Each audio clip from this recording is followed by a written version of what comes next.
Hello, good morning, and welcome to Unacademy IAS, a one stop destination for all the English medium civil services aspirants. Welcome to another session of the Hindu News Analysis taken by me, myself, Shyam Shankar Kaggod. And this analysis will be dated 21st April 2025. As usual, I've taken totally 10 articles, 8 from the daily edition of Hindu newspaper and 2 from Indian Express, just to ensure that whatever additional requirement of current affairs is also addressed and you'll have a comprehensive understanding of all the topics needed to ace the civil services examination. If you like this initiative, do not forget to hit the like button, and if you're yet to subscribe to our YouTube channel, kindly do it right now. Now, let me start the discussion, but before that, a very important announcement. Today is the Civil Services Day, and as a part of Civil Services Day, we at Unacademy are offering our courses at the lowest price of 19,999 rupees. Yes, you heard it right, 19,999 rupees. Once you subscribe to our courses, you will get access to English, Hindi, as well as the bilingual classes, recorded as well as live. You will get access to our mentor services, reading material, prelims, as well as a mains test series. If you use the code IAS English, you will also get an extension of up to 12 months free of a cost without having to pay anything extra. Those who are interested, please do check out the details by clicking on the link provided in the description below. Now, let me start the discussion. Multiple articles are there in today's discussion from the editorial page. Let's cover one by one. First one, how to tackle heat waves in terms of short term as well as long term measures. Now we are slowly and steadily moving towards the full fledged summer duration in India. And whenever there is, right, let's say a summer that is happening in India, generally you will come across the articles regarding heat waves in India. Essentially, please understand what are the important points discussed here. Let's go one by one. Essentially, whenever you talk about heat waves, the average temperature increases, and this, the writer simply says, has a larger impact, not only on the people, but on the whole society, but on the whole economic growth prospects of India. I've given certain points here. Please have a look at this. Factual information. You can use it to write, let's say, a mains answer whenever it is asked on heat waves. One, in case of India, lot of labor force is available. That is, out of the total population, millions and millions or crores of people are working. But out of these particular people who are working in India, the writer simply says 75% of the population, 75% of the population which is working in India is essentially open or exposed to heat. I'll give you examples here. Let's imagine there are three people who are working. One is a software engineer, either work from home or let's say work from the office. Second one is the farmer. Third one is, let's say, a construction worker.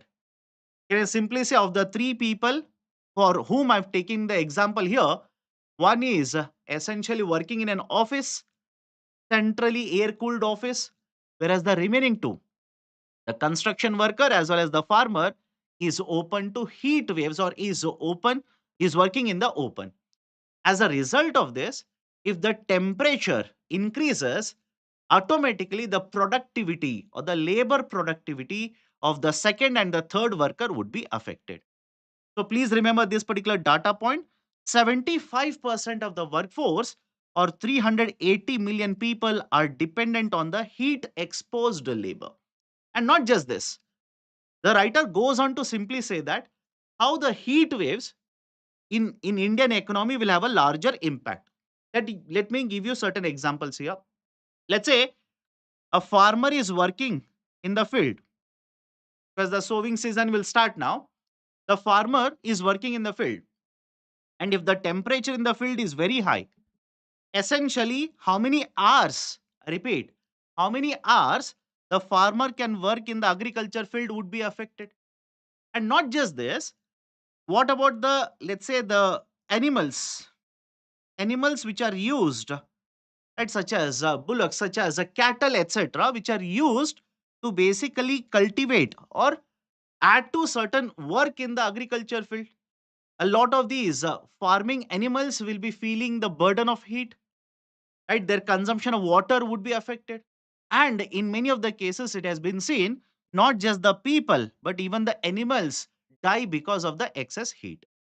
So the farmers' work would be affected, their incomes would be affected.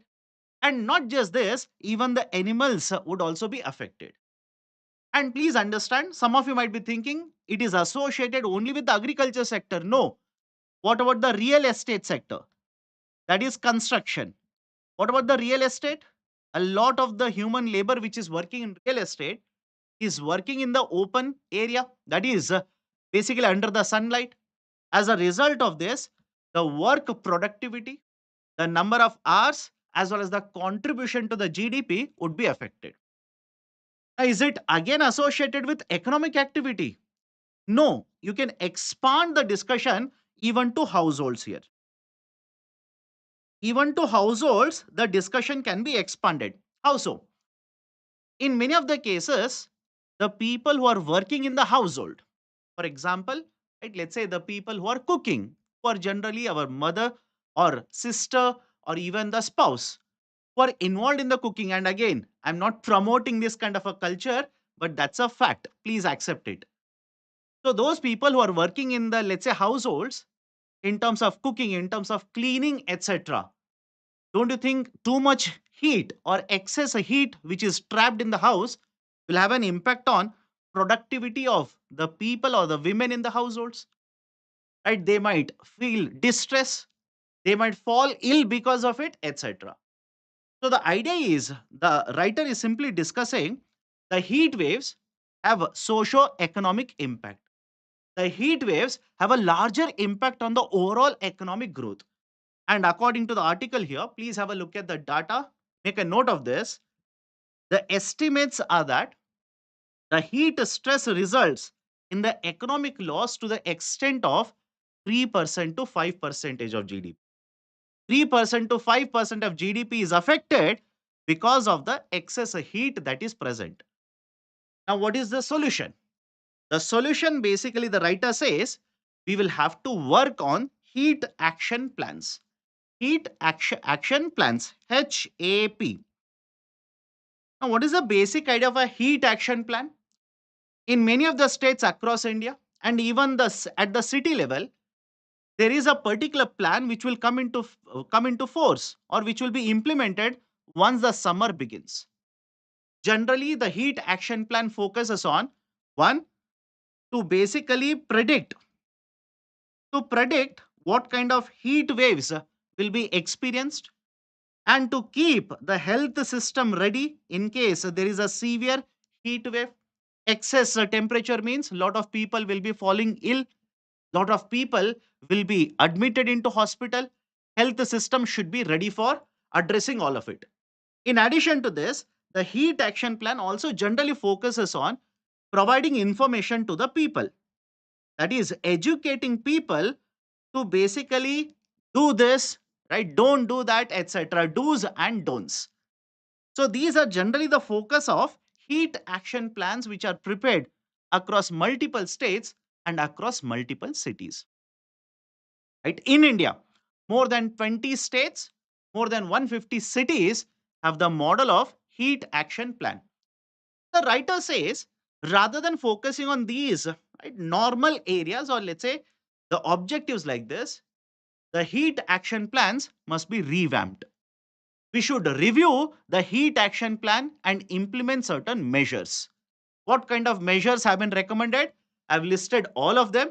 You do not have to write it down. All you need to do is simply download the PPT after the class is over. And those who are wondering, sir, where will I get this particular PPT? After the class is over, you will get the annotated PPT in my Telegram channel. And the link for the Telegram channel will be made available at the end of the session. Don't worry, that is also there in the PPT. Now, what are the measures which have been recommended by the writer here? Point number one, every state should consider developing or updating It's a heat action plan. According to the article, around 23 states have a heat action plan. What about the other states? Around 150 cities have heat action plan. What about the other cities? And even in those particular states and cities where the HAP is already available, we should rework it. We should review it. Reason being, the impact of heat wave will vary from one region to another region, will vary from one city to another city. Let me give you one example here. Imagine a particular city is there where there are a lot of buildings which are of very height or very, right, let's say high rise buildings. And if households are located in these particular, let's say, high rise or in the vicinity of high rise buildings, access to, let's say, sunlight, access to air, etc., very difficult for them. Very often in the newspaper, or let's say at least on the social platforms, you must have come across discussion regarding Antilla building. Just because this building is there, how many households in the nearby region are not able to get access to air, not able to get access to sunlight, etc., will be discussed.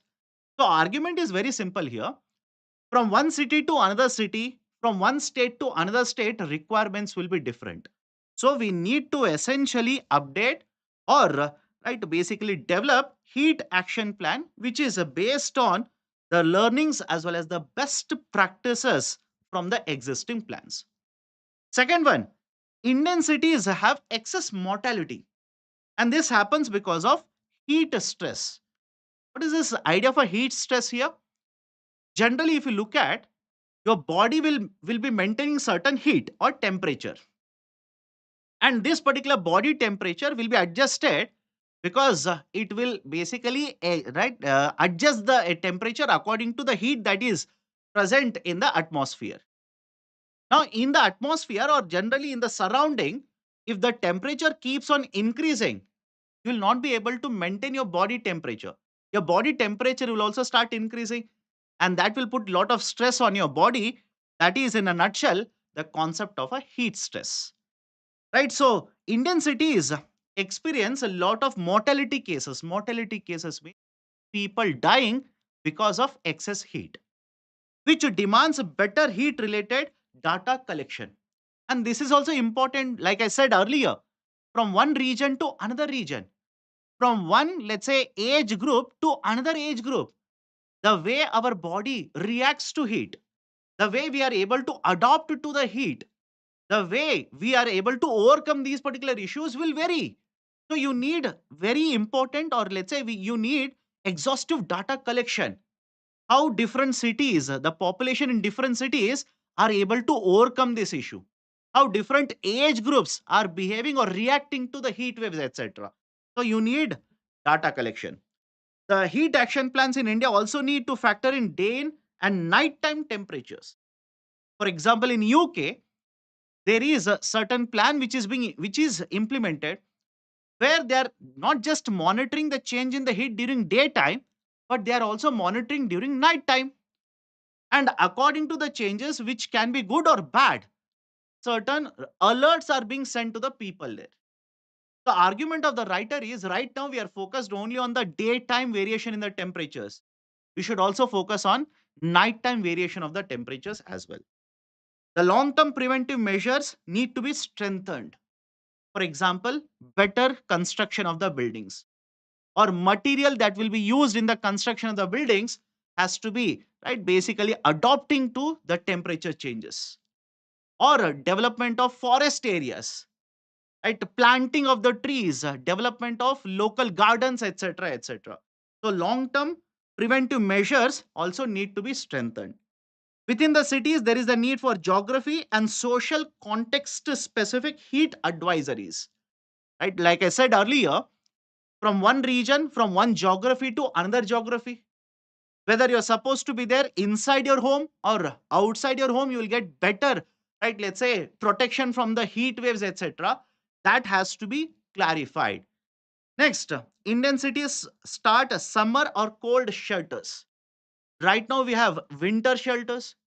In many of the cities, you must have seen, during winters, chilly winters, the government, local government, will provide shelters for the people who will come there, who will stay there. and will be protected from the chilly winter. In the same way, we should promote even the summer shelters as well. Municipalities and city authorities need to ensure easy availability of drinking water, because lot of times one of the recommendation that is given to us to escape, to protect ourselves from the heat wave is drink water. Drink water, keep hydrated. But what if water is not available? Right? The municipality is issuing advisories: drink water, protect yourself from the, right, let's say the heat waves, etc.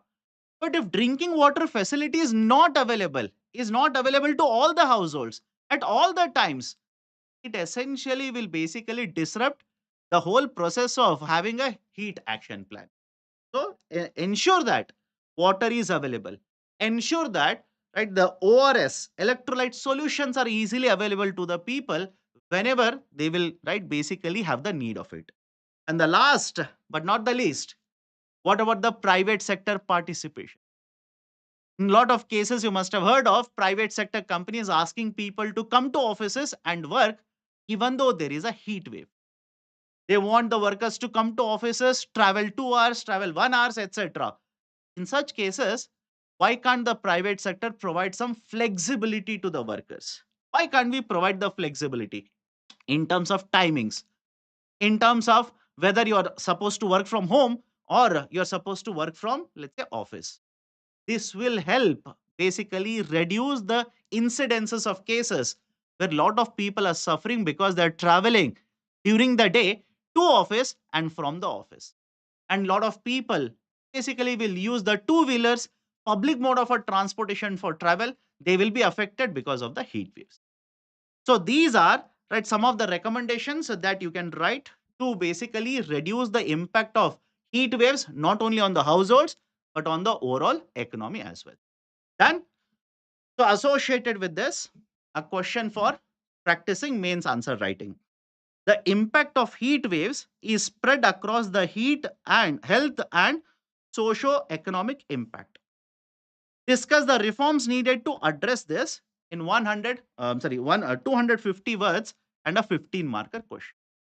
Done. Okay, so these are certain important points because we are basically moving into the summer now. Lot of discussion will keep on happening on heat waves. Next article, calling out American trade illegality. Calling out American trade illegality. What are the important points? Listen to me very carefully. Some of you might be thinking, sir, you have already discussed points associated with India and USA trade issue or China USA trade war. But in this article, certain more important points which are needed for civil services are mentioned. That's the reason I've picked up this article.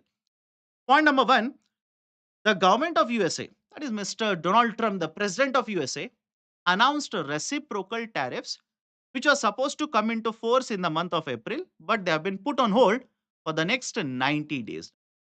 They have been put on hold for the next 90 days.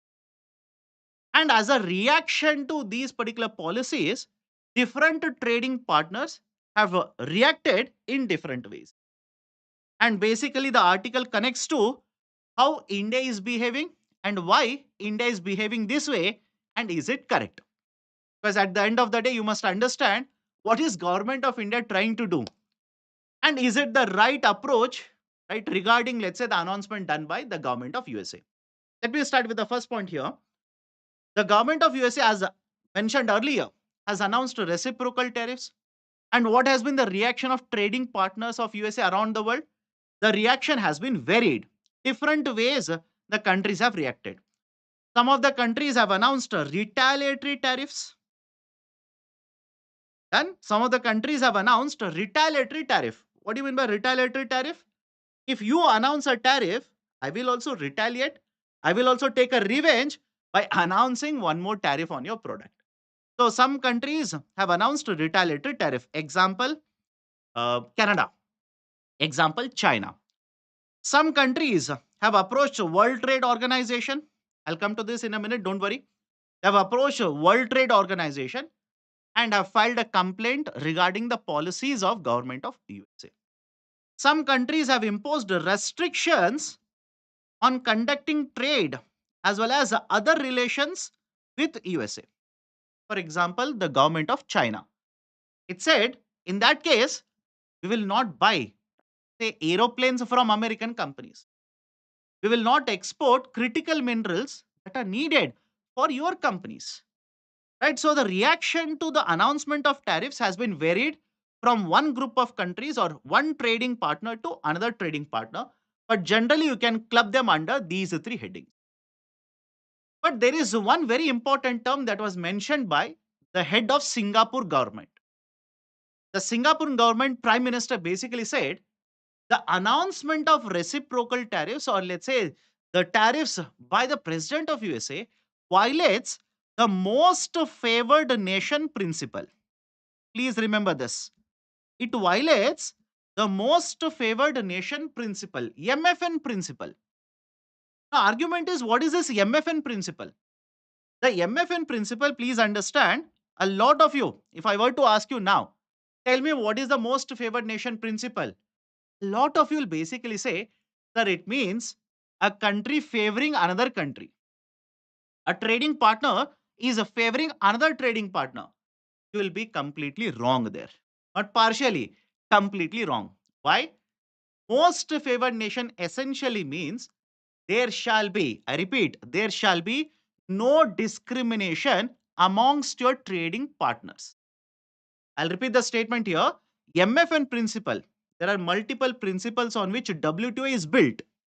One of the most important principle is most favored nation, which means a trading partner, a country which will conduct trade with multiple countries like this, there shall be no discrimination provided to one country compared to another trading partner. You shall not be discriminating. That is the most favored nation principle. And why the countries are using the MFN principle right now? The government of USA is saying, come to us, negotiate with us, and if we are happy with the negotiations, we might offer 5% tariff to you. I will offer 10% tariff to another country. I will impose a 20% tariff on another country. I will impose a 245% tariff on the third country or fourth country. So imagine if this particular marker, all of you can see this particular marker, if this particular marker is exported from China, from, right, let's say Singapore, from India, from Great Britain to, let's say, USA, under the most favored nation principle, USA shall have the same tariff when this will enter into USA. That is the concept of a MFN. So by announcing these kind of tariff and trying to negotiate individually with these particular trading partners, the government of USA is violating MFN principle. And MFN principle essentially is incorporated into multiple trade agreements under WTO. It is a part of multiple trade agreements under WTO. For example, if you talk about agreements such as, let's say, the GATS, General Agreement in Trade in Services, there is a MFN principles there, MFN principle there. If you talk about TRIPS, Trade Related Intellectual Property Rights, there is a MFN principle there. So within the safeguards or within the agreements of WTO, the MFN principle is incorporated. So the government of USA is disregarding the World Trade Organization's agreements. It is violating MFN principle. This is a very important argument. Please remember this. And that is the precise reason many of the trading partners have approached WTO, filed a complaint against USA. Now come to India. Let's understand what India is doing. Come to Indian government. Let's understand what Indian government is trying to do.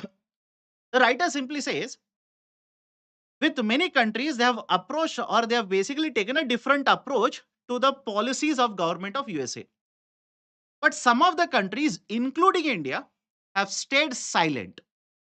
Some of the countries, including India, have stayed silent. What is the argument of Indian government? The government of India is arguing that we are trying to negotiate a bilateral trade agreement, PTA, a bilateral trade agreement with the USA.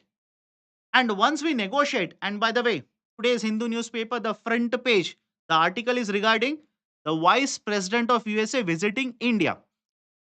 And one of the points of discussion, about to visit, don't worry. One of the points of discussion with the Vice President of USA will be the concept of bilateral trade agreement now.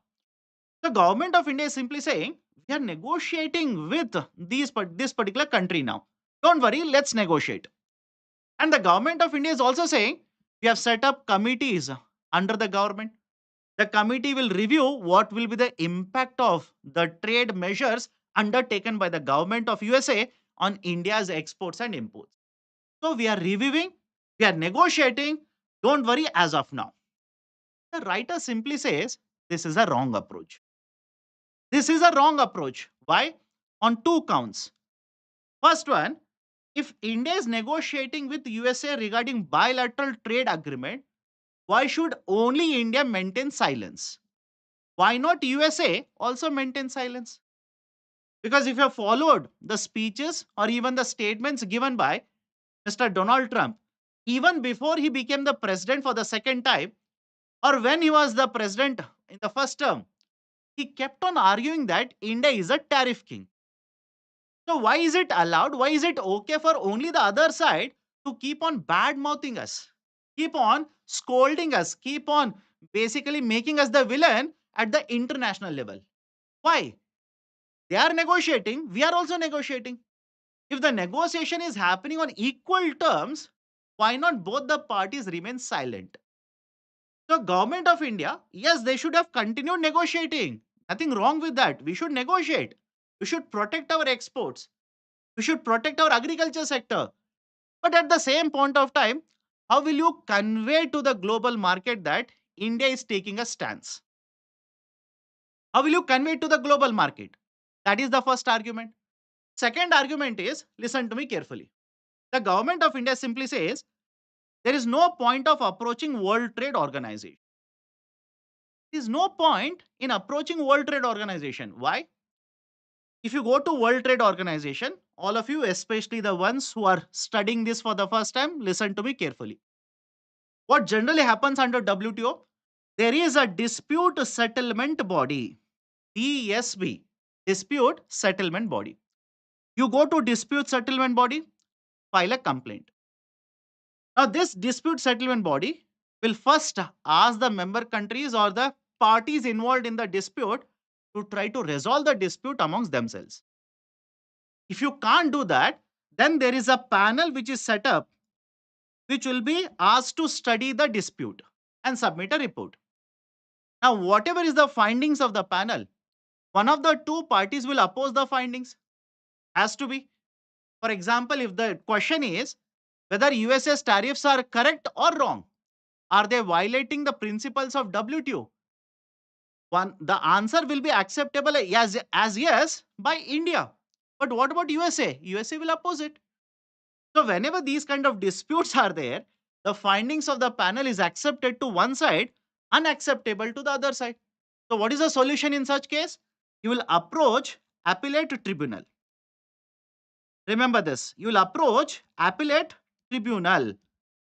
Now the appellate tribunal will study and issue an order. But come to the point here now. The appellate tribunal is supposed to have 7 members. These 7 members will have a tenure of 4 years or a term of 4 years, can be reappointed. So these particular 7 members in group of three will take up the appeals and issue the order or issue the review. But more importantly, there is absolutely no one present as a part of appellate tribunal now. Right now, the number of members in the appellate tribunal is 0. Right? So that is the reason the government of India simply says, even if the member countries go to dispute a settlement body, what is the outcome? There is absolutely no outcome because there is no appellate tribunal which is functioning. And because there is no appellate tribunal, the whole process at this particular point, when it reaches appellate tribunal, the whole process becomes a defunct, becomes a useless process. There is no forward right going measure here. You cannot go forward because there is no appellate tribunal which is functioning. And that is the precise reason government of India simply says it is useless. But the writer simply says it's not useless. And don't jump to a conclusion and say there is no point in going to World Trade Organization. In fact, that is also my viewpoint here. You should go to WTO. You should file a complaint. Why? That will essentially mean that India is taking a stand. That will essentially prove to the global market that there is one more country which is unhappy, which is showing that unhappiness under the WTO. No, right? Agreed. There is no way forward. The case will not go forward as long as there is no appellate tribunal. But essentially, you are allowing a very strong country to arm twist you, and you are not even reacting to the arm twisting that you are doing. Is it okay? Right. So, these are the two very important things that have been discussed by the writer here in the context of America's trading policies, in the context of trading partners. Done? Okay. Everybody's okay. Please do let me know. Do let me know in the chat section. Everybody's okay? Are you able to follow the discussion that I'm doing here? So there is a question MCQ based on MFN. The MFN principle requires a country to treat all its trading partners equally in terms of trade advantages. MFN is a key principle in both goods and services trade under WTO rules. MFN status means a country receives exclusive trade benefits not available to other countries. Three statements. How many of the statements are true? Do let me know. Otherwise, don't worry. At the end of the session, I'll give you the key answer. Okay, next one. Editorial. Third article in the editorial, enabling legislation. Now, please understand, there is a discussion regarding Divyangajan. There is a discussion that is very often happening regarding Divyangajan, or else, right, the persons with disabilities, PWDs. The government of India, especially the current government, has taken certain measures, which is basically empowering or encouraging more and more participation of the PWDs in the economic activities. The representation in jobs have been increased.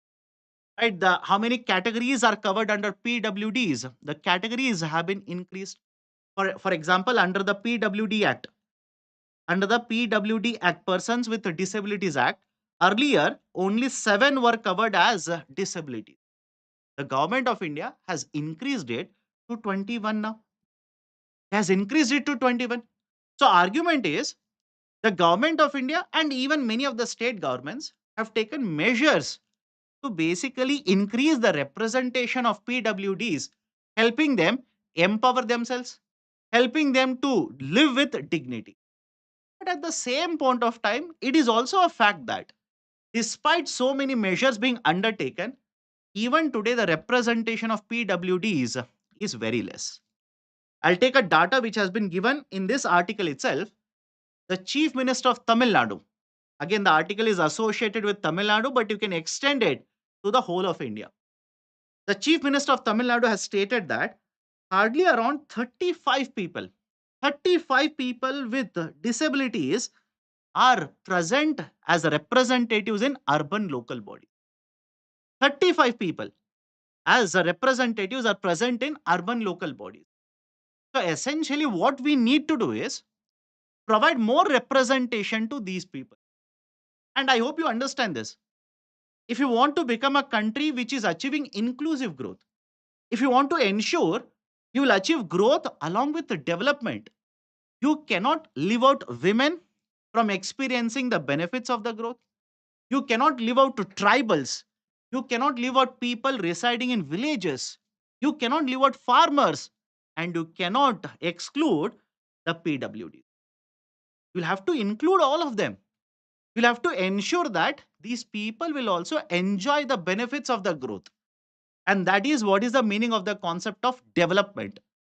And when you club both growth as well as the development, you will be able to achieve inclusive growth. So, what is the point mentioned in the article here?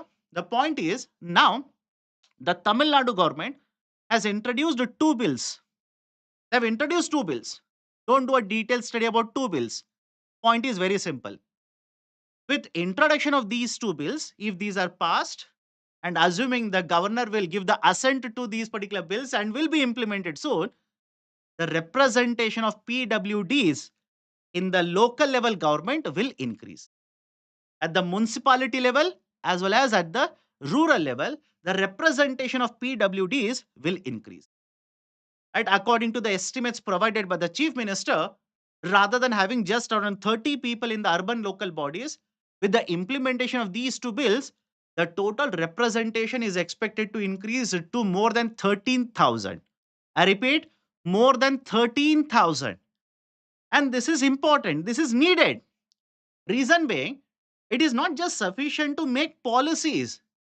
It is equally important to ensure that the policies are made by the people or having a representation of the people who are impacted by the policy.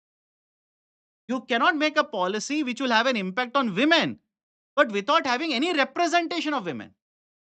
You cannot make policies, right, which will have an impact on persons with disabilities without having representation of PWDs. That is important because only they will know what kind of policies will work, what kind of policies are required, what kind of policies might harm rather than providing benefit to the targeted sections of the.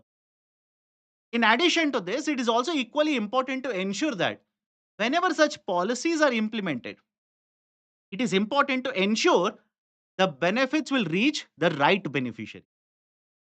What do I mean by this?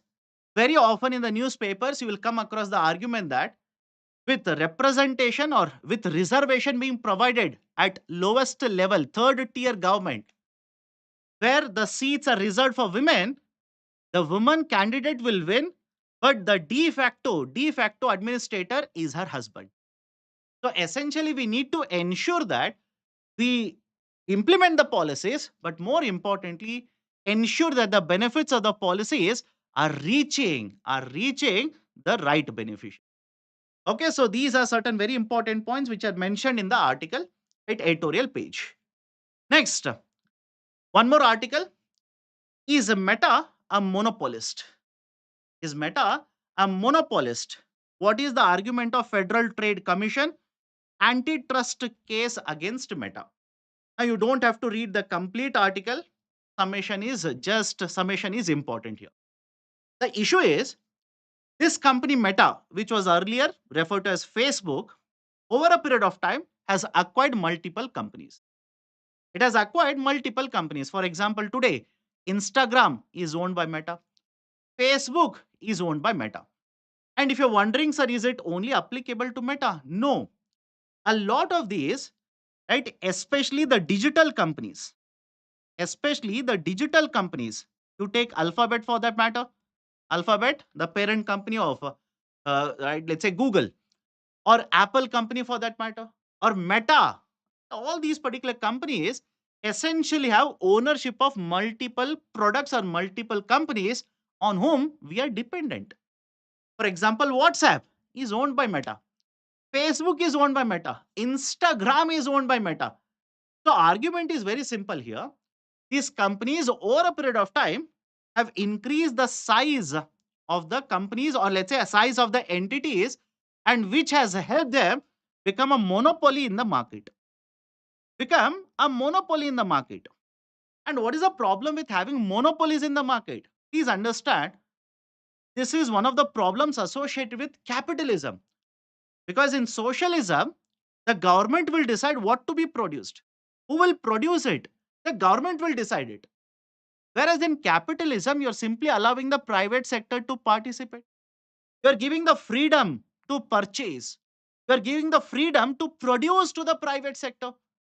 In such cases, some of these companies which have huge resources will increase the size of the company, will have a high amount or high number of customer base, and this, in fact, will basically prohibit other companies to participate.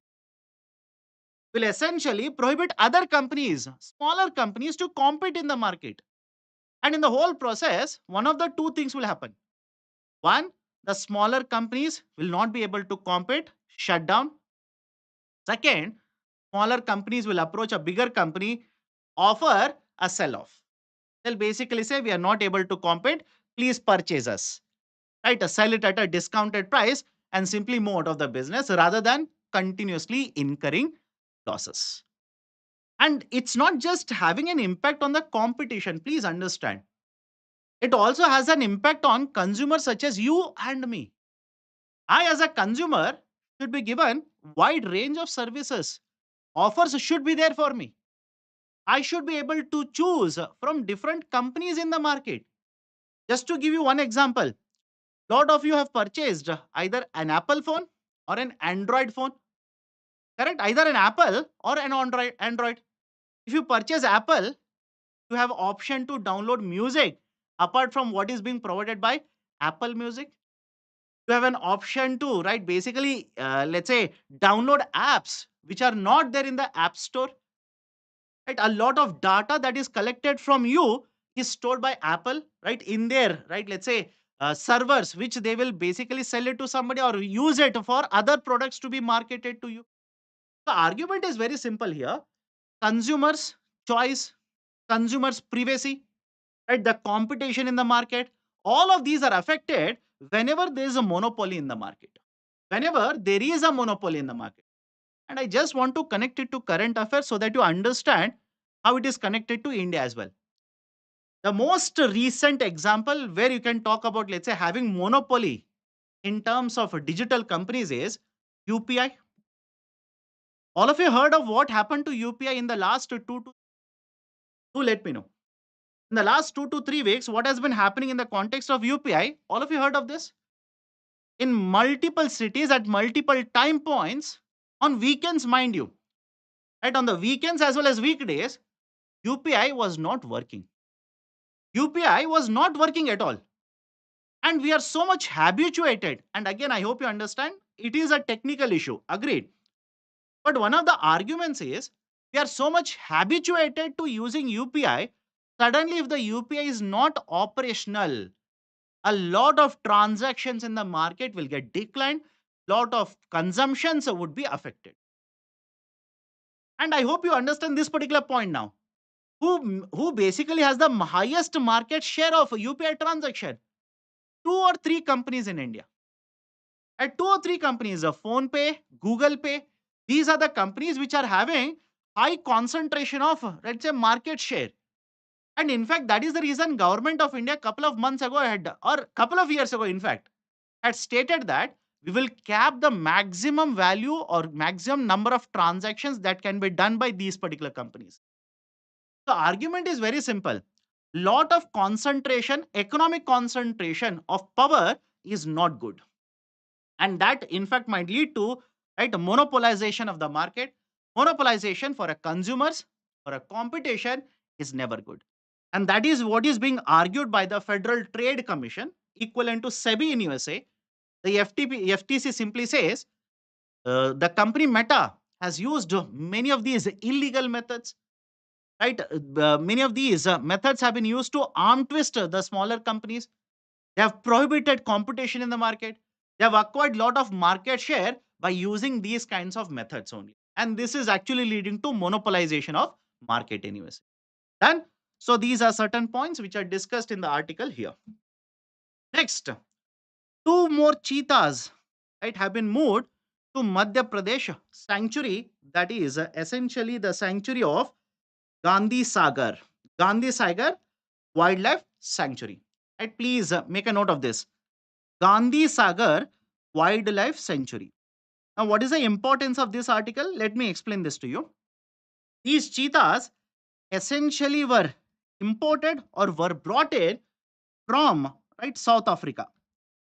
These were brought in from South Africa and these were kept for the last 2 years at Kuno National Park.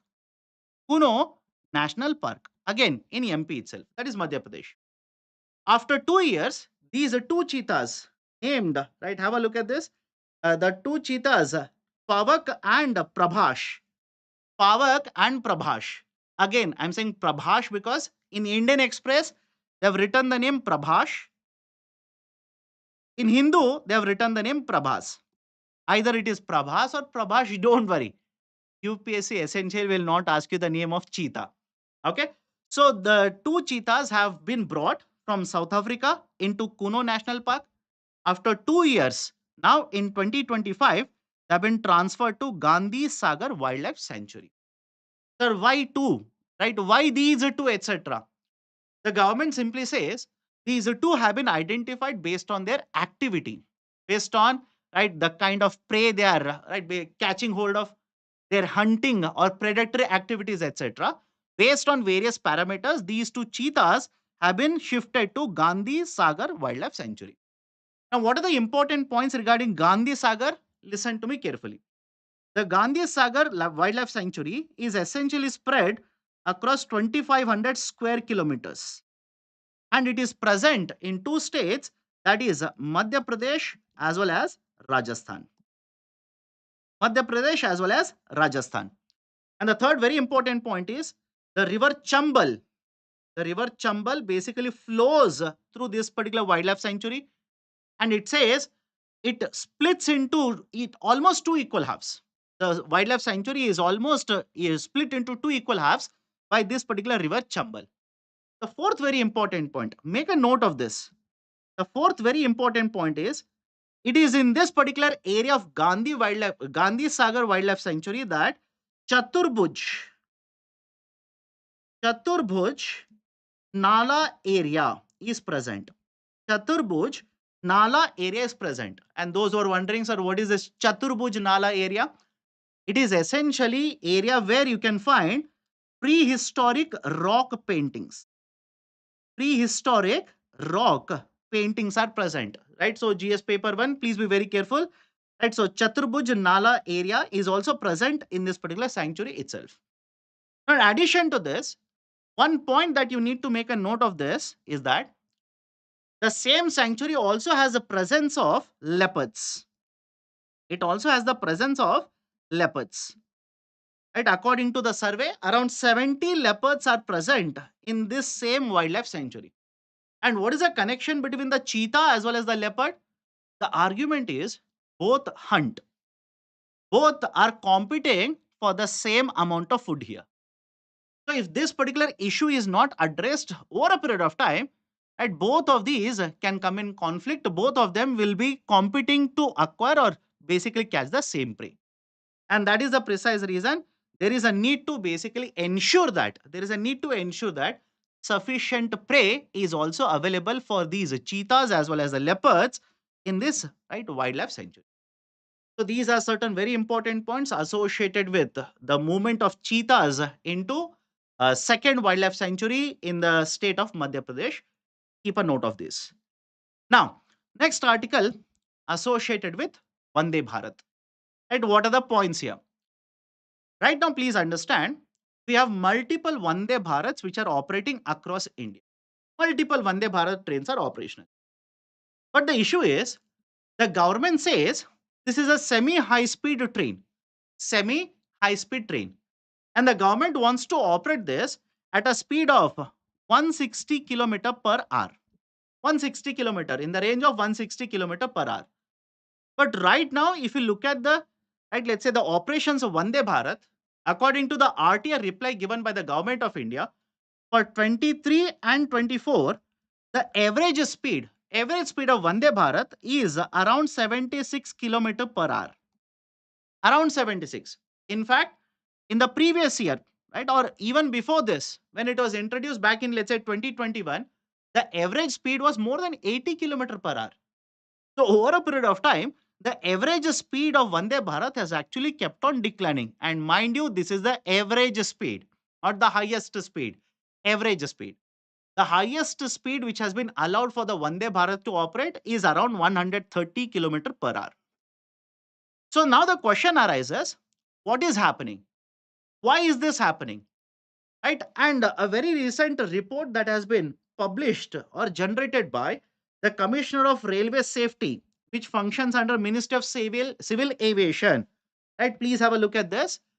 The report states that the engine which is present or the first bogie which is present of Vande Bharat, it is not heavy enough. Right? Have a look at this. I'll tell you what are the reasons of a slow speed. But listen to me carefully. It is not heavy enough. Compared to other locomotives, it is not heavy enough. And because this is not heavy enough, a lot of times when there are accidents, these locomotives or let's say the engines in the front or the first bogie gets damaged. For example, multiple times in the newspaper, you must have seen Vande Bharat is standing and either this part or this part of the train is damaged. What is the reason? It has hit a cow. It has hit, right, an obstacle and it has been damaged. So the report basically says, one, there is a need to improve the safety. There is a need to improve the safety. Otherwise, what will happen is over a period of time, you want to introduce more and more Vande Bharat trains across multiple routes in India. If there is no proper safety provided, then the operations would be hindered or operations would be disturbed. So, what is the solution? The report simply says, one, have a look at this. There can be a fencing which can be conducted at certain important places. Fencing can be done. And if you provide fencing, movement of, let's say, farmers who are crossing these railway trains or railway tracks would be hindered. Or animals, a lot of time, right? Animals which are crossing are hit by railway train. If you provide fencing along the, right, let's say, railway tracks, right, the accident cases will come down. But please understand, you'll have to be very rational also. If you provide fencing to, right, let's say, all these railway tracks, what about the government's expenditure? That is not discussed, but you just think of it. What about the government's expenditure? Already the concern is the government is not able to generate sufficient amount of revenues, especially through passenger segment in the railways. Right, so government expenditure will become a burden now. But anyways, one of the recommendation is no fencing. Second recommendation which has been provided is, can we have patrolling? Can we essentially have patrolling which will be conducted by railway protection force or railway police force? Can we have patrolling activities? Find out the regions, find out the stretches where there are a lot of accidents or these are the weak points. Can we conduct patrolling by the railway police personnel so that, right, these kind of accidents will not happen? Now, these are the important points mentioned in the report. But understand this, the company which produces, right, the company which produces the Vande Bharat trains, it simply says the design of the train is done in a particular way. We have designed it in this particular fashion itself. It's not that the first coach which is there in the front, it is weaker. It's not that. The design of the Vande Bharat is done in this particular manner, which is followed across the world as well. So please don't compare this with other locomotives and say this is lighter, hence weaker. No, that is not the correct argument. And second argument is essentially, have a look at this. Why the speed of the railways is slower? Why Vande Bharat speed is slower? Why the average speed is coming down? The experts basically say it is because of the railway tracks. Many of these railway tracks are not properly maintained. Or, right, there are certain weaknesses in the railway tracks. Or there are curves which are present.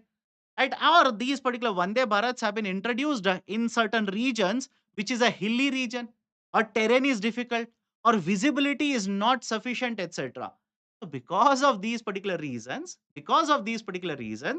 the average speed has been kept lower or has come lower in the context of Vande Bharat. Done? Right. So these are certain important points associated with the report as well as the argument of the companies which are or the Ministry of Railways. Now, one potential prelims question that can be asked is, where is Vande Bharat manufactured in India? What are the places where Vande Bharat rakes? They use the term rakes here. Rakes essentially a group of, right, let's say these coaches, these are called as rakes. Where are Vande Bharat rakes manufactured in India? These are the places. Please make a note of this. Can be asked in the preliminary exam. Okay. Next, one more very important S&T article. Concept of a crop. What is the crop here? Comprehensive remote sensing observation on crop progress. Please remember this. Crop is an acronym. Right? I have not written the term crop like this. I've written it as an acronym, CROP. That is a comprehensive remote sensing observation on crop progress. Everybody is okay? Please do let me know in the chat section. All of you are listening to me. Please do let me know. Ah, Sanjana is saying Monu reply. And Monu is saying hi Shona. Good. Okay. Let me go forward. CROP is an acronym here, right? Essentially, comprehensive, representing comprehensive remote sensing observation on crop progress. Now, what is this idea for crop? Listen to me carefully. Point number one, we need to estimate correctly. I hope you understand. We need to estimate correctly, or at least as near as possible, as to how much is the production or how much is the area covered for a certain crop in India. Right? Accurate estimates are very important. Some of you might be thinking, what is the use of all of this? Why are we spending so much amount of money? Why is the government of India not taking this money and constructing road in front of my home rather than investing in all of this S&T? Reason is very simple. Have a look at this. Please have a look at this. If the government of India cannot correctly estimate how much area is being used for cultivation of the crop, don't you think they will not be able to estimate correctly or accurately how much of this crop will be cultivated this year? And if you do not have a accurate estimate, there can be mismatches as a result of the government policies in terms of demand and supply. For example, let's say government of India doesn't have accurate estimate regarding how much could be the supply of wheat in the market this, let's say, coming cycle. As a result of this, don't you think supply could be much lower? Right? Supply in the market, if it becomes lower and government continues to procure the same amount of crop, the market prices will start increasing. Right? So the accurate estimates are very much required. And the government of India is making a lot of changes in terms of having accurate estimates itself. And that is the precise reason this becomes very, very important. ISRO says they have developed a new system of basically surveying the crop cultivation. They're talking only about wheat here, but can be used for right many other crops, expanded to many other regions in the coming days. So this kind of a system, they're calling this as a crop, CROP. It is a semi-automated, scalable framework. Scalable means you can expand it. You can cover many other regions, cover many other crops. Right? So scalable framework developed by ISRO's National Remote Sensing Center. Remember the name. NRSC. And understand this, what they're doing is they're using the technology from the different satellites. They're using right equipments of different satellites such as optical and synthetic aperture radar of EOS 6, OceanSat 3, right, or RESAT or SAR, etc. They're using different methods or different tools here to basically find out how much of the crop, how much of the region we are planting wheat, how much of the area in different states we are covering with wheat. And this can be used as one of the data inputs to estimate how much will be the production and how much will be the supply of wheat in the coming cycle in the market. And according to that, government can adjust its policies either of importing or exporting or procuring or supplying in the market.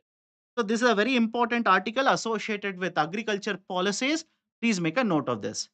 Essentially, it is an amalgamation of two important concepts: agriculture in economics as well as the S&T, both of which are present in right GS paper 3. In fact, UPSC couple of years ago had asked a question: how can technology improve production and productivity of agriculture sector? I'm paraphrasing the question. How can you adopt or how can you use the technology in improving the agriculture sector? Here is one of the points you can use to write an answer if at all it is asked in the main section. Okay, done. One article from Indian Express here. Right, one article from Indian Express. It is regarding Jal Jeevan Mission, JJM. What are the important points? The government of India back in the year 2019 announced a Jal Jeevan Mission. Essentially, the objective of the scheme was to cover the households and provide tap water connection. Right? Provide tap water connections. Right? It was supposed to be implemented from 2019 to 2024, at end of 2024. And the target essentially was, right, basically 16 crore households. I'm rounding off the number, 16 crore households. Because the government of India simply said, out of around 19 crore households in the rural part of India, around 3 crore households already have tap water connection. So remaining 16 crore, I will cover it under Jal Jeevan Mission, thereby ensuring all the rural households will have a tap water supply. So what is the situation as of now? The situation is around 12 crore out of the targeted 16 crore have been covered till the end of December 2024, which was the target date. What about remaining 4 crore? What about the remaining 4 crore? Right? We have extended the scheme. Shiv, my dear, yes, I know that's a reason. I'll just go forward to what is the current affairs update. Don't worry. I know Sarmat sir has discussed this. I will not discuss this in detail. Don't worry. Right? So 4 crore is the target. 2028 is the target year. Right? Extended by 4 year and target is covering 4 crore household. But what is the update here? Update is very simple. The state governments have submitted the data. What is the data regarding? Right? What will be the number of connections installed? How much will be the expenditure incurred? That's it. How much will be the expenditure incurred? Now, the government of India's officials basically looked at all of this data. They are saying there is no way this will be the cost to supply one tap connection right now. I hope you understand this. The government of India, the ministry of, I'm sorry, the secretaries from different ministries, there is a group here at EFC. They have evaluated all of this and they are saying there is no way this much expenditure will be incurred for installing these many tap connections. And please understand, this scheme is essentially a centrally sponsored scheme. It is essentially a centrally sponsored scheme, 50% from the center, 50% from the state. But if UPSC will ask you, it is the same for all the UTs, for all the states, for the northeastern states, so 50 is to 50, say no. Because from one region to another region, whether you are a UT, whether you are, right, let's say a normal state, whether you are, right, let's say northeastern state, the number will change. Generally, it is 50 is to 50. Okay. So argument is very simple. Right? The submissions have been done. How much will be the expenditure incurred? The data has been given. But now the EFC simply says, no, we will not be allocating this much amount of fund from the central government. The allocation has been cut by 40%. Is it okay? The allocation has been cut by 40%. And don't worry about the numbers here. Sir, how much is the exact number? Tell me. I want to memorize all of it. Waste of your time. Don't focus so much on these absolute numbers. So argument is the allocation will be cut by 40%. And if the allocation is cut by 40% as recommended by EFC, then the funds which will flow from the center to the states would become lower. And lot of these states have BJP government. Now these BJP governments are expected to again approach the central government asking assistance from the central government to implement the scheme Jal Jeevan Mission. This is essentially, I hope you understand, this is essentially the update regarding the Jal Jeevan Mission that is there in the Indian Express news. Okay, done. So MCQ number 97, consider the statements regarding Jal Jeevan Mission. It is a central sector scheme. Implementation of this will help India to achieve SDG 6. Ministry of Agriculture is the nodal ministry. How many of these statements are true? Do let me know in the chat section. Otherwise, just give me a couple of more minutes. I will tell you the key answer. Next article, as far as I'm concerned, very important and from Indian Express. That is, in recent times, Mr. Donald Trump has expressed his interest in firing the chairman of Fed Reserve. He says Fed Reserve chairman will be fired very soon. In fact, one of his important, or let's say his favorite statement is, "You're fired." So now the question arises, can the president of USA fire the Fed Reserve chairman? The answer to this is mostly no. I'm saying mostly no because again, there is a divergence of opinion here. Reason being, please listen to me carefully. Listen to me very carefully. There is a Supreme Court judgment that has been issued by the Supreme Court of USA, not India, Supreme Court of USA, back in 1935. Back in 1935. And this is, right, basically Humphrey versus United States. Humphrey versus United States. What was the issue there? There was basically a member of Congress who was appointed to Federal Trade Commission. And the name of this person is William E. Humphrey. And when the president, understand this, when the president changes, a lot of times the chairperson of these kind of regulatory authorities may not have the same viewpoint as the new president, right? May not have the same viewpoint. That is, they may or may not align with your agenda. In such cases, do you have the power to remove these federal employees? You have the power to remove these federal employees. In lot of cases, the answer is yes. But listen to me carefully. There are certain entities which are set up through Congress, right? Shona, my dear, Humphrey is the name of the person here. Humphrey is the name of person. William E. Humphrey. That was the name of the person. The argument is the Congress, right, through their powers, which is given through the Constitution or by the Constitution, have set up multiple bodies, will allocate the power, etc. So, right, when these entities are set up through the Congress, does the president have the power to remove these, right, let's say the heads of the entities? The 1935 judgment of the Supreme Court in USA said the president doesn't have unlimited powers. Is it okay? Right? I'll repeat the statement. The president of USA doesn't have unlimited powers. You cannot simply remove the head of a, let's say, an unit like this or head of a federal entity like this just because they are not aligned with your viewpoint. Just because they do not agree with you, you cannot simply remove them. If you want to remove, there has to be a valid reason. For example, mismanagement. For example, corruption. There has to be a proper reason. Just because they don't agree with you, you cannot remove them. And that is the gist of the Humphrey versus USA 1935. And why this is there in the newspaper now? It is there in the newspaper for a very simple reason. The president of USA wants the Federal Reserve to cut interest rates. Is it okay? He wants the Federal Reserve of USA to cut the interest rates. But the Federal Reserve says, I'm not going to do that. Right now, I don't see a situation where I need to cut the interest rate. And that's the reason that the Trump, or let's say the president of USA simply says, I will fire him. But many of the experts are of the opinion you do not have the power to fire the Fed chairperson. You don't have the power. It will be challenged in the Supreme Court. It might rule in the favor of Federal Reserve chairman. And so these are certain important points, again connected to current affairs. Please make a note of this. Final article, just factual information, but important. There is a person by the name of Sonu Kanwar, right? Please make a note of it. Why? A lot of times, what you want to convey, you can convey the answer with more effectiveness when you write a case study.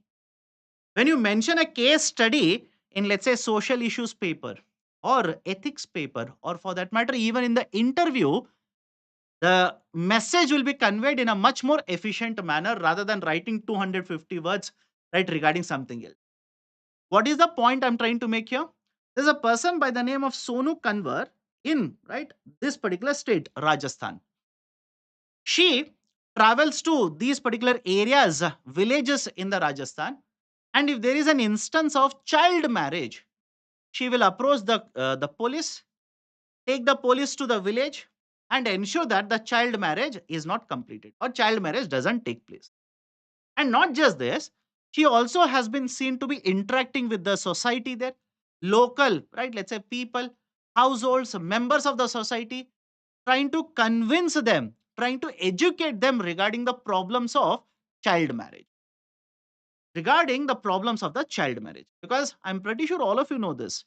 Child marriage is not good, right? In terms of, let's say, society, in terms of the health of the children as well. So she is also a victim of a child marriage. Now she says, I've suffered. At the age of 17, I had triplets. I suffered because of the child marriage. I do not want other children also to go through the same. Right. So this is a case study. Right. Basically, you can quote this in the mains answer writing, saying that this is how the participation of stakeholders, participation of women, participation of the society will ensure that we will put a curb on such evils in the society. Done? Okay, so this is one more factual information. Please make a note of this. So these are the 10 articles I wanted to discuss with you people in the session. Let me give you the key answers of the two MCQs. MCQ number 96. Consider statements regarding MFN. The MFN principle requires a country to treat all its trading partners equally in terms of trade advantages. Yes. If you provide a benefit to one trading partner, same shall be extended to other trading partners. Please understand, are there any exceptions? Are there any exemptions to the model or the principle of MFN? Yes, please remember this. Trade agreements. The trade agreements that the member countries of WTO will sign will not be covered, will be exempted from the principle of MFN. Meaning, India and Australia sign a trade agreement. Can India extend a trade advantage only to Australia, which is not available to other countries? Yes, that is perfectly allowed. Okay, so MFN principle requires, this statement is correct. MFN is a key principle in both goods and services trade under WTO rules. Yes, multiple trade agreements have basically inculcated or have involved the concept of a MFN. MFN status means a country receives exclusive trade benefits not available to other countries. No, exactly opposite to the first statement. Two statements are true. Right option will be option B here. MCQ 97. Consider the statements regarding Jal Jeevan Mission. It is a central sector scheme. No, centrally sponsored scheme. Implementation of this will help India to achieve SDG 6. Yes, please make a note of this. Right, SDG 6, clean water and sanitation. It is associated with clean water. Again, tap water is associated with water supply. So statement 2 is correct. Ministry of Agriculture is the nodal ministry. No, Ministry of Jal Shakti. Okay. Right, so 2 is the correct, or 2 is the only correct statement. Hence, right option is option A. So these are the 10 articles as well as the questions related to the articles I wanted to discuss with you people. Now, if you have any questions, please do ask me the question. I'll address your questions. And those who are asking about the PPT will be uploaded in my Telegram channel. This is the link to my Telegram channel. Okay, done. Any questions from your side? Any questions from your side? Nobody has questions. That's more interesting. More interesting than the articles that I've discussed.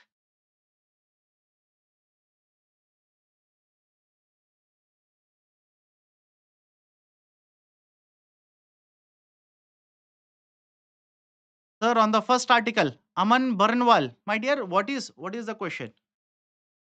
What is the question? Please do let me know. But sir, today you are looking handsome. Okay, thank you. I wish my wife also reads this particular comment. Relation, my dear. Aman Barnwal, USA relation. What is the question, by the way? Is the first article. First article is on the heat waves. Right? What is the question? That's the reason I'm asking you, Aman, my dear. Please do let me know specifically what is the question. Because if you say USA relation, I don't know what you're asking about. Okay. Then I'll discuss something else. And then you'll basically comment. I asked her something. You discuss something. You're useless. You'll say. Ah, MFN principle not understood.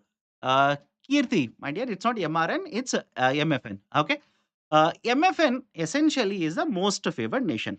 Let me explain this. Imagine here is India. Okay. India is conducting trade with multiple countries. That's true. Right? India is there and is conducting trade with other countries. So when you have a trade relations like this, imagine this marker will come to India from A, B, C, D, and E.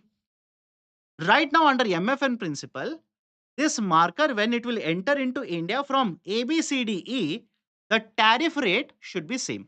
I'm taking one example here. The tariff rate should be same.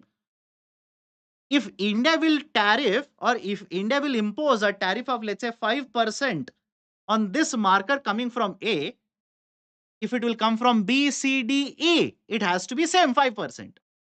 But now, if India will simply say, if the marker will come from country E I will impose a tariff of 1%. This is discrimination.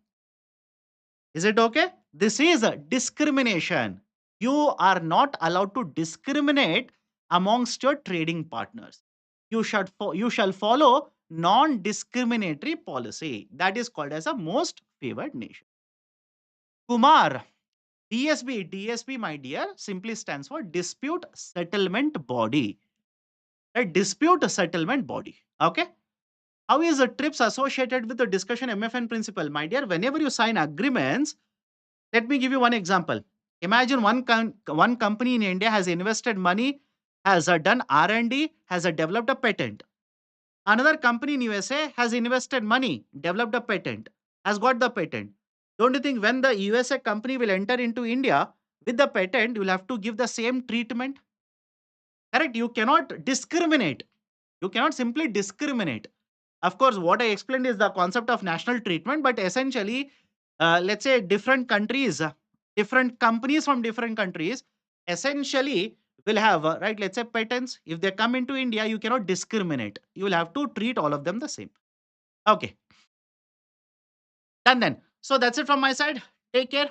Once again, if you like this initiative, do hit the like button. If you're yet to subscribe to our YouTube channel, kindly do it right now. As mentioned, the PPT will be uploaded in my Telegram channel in some time. Please download the PPT. That's it from my side. See you next time. Take care. Have a great day.